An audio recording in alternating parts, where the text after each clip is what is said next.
Ration की थैले खरीदे? तो पहले जो खरीदे वो कितने खरीदे? नहीं, दो ही है।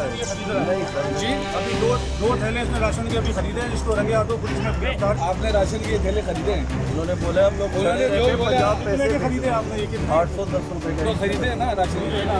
नहीं, मैं झूठ नहीं बोलता। कोरोना वायरस के फैलाव को रोकने के लिए लगाए गए लॉकडाउन को किराना के दुकानदारों ने कमाई का जरिया बना लिया। गुलशन इकबाल पुलिस ने मुखबिर हजरात की जानिब से गरीबों को दिए जाने वाला राशन फरोख्त करने में मुलव्विस दुकानदार को गिरफ्तार करके राशन के थैले बरामद कर लिए। दुकानदार मुखबिर हजरात की जानिब से सड़कों पर बैठे मजदूरों और गरीबों को दिए जाने वाले राशन के थैले आधी कीमतों पर खरीद कर पूरी कीमतों में इलाका मकीनों को फरोख्त करता था।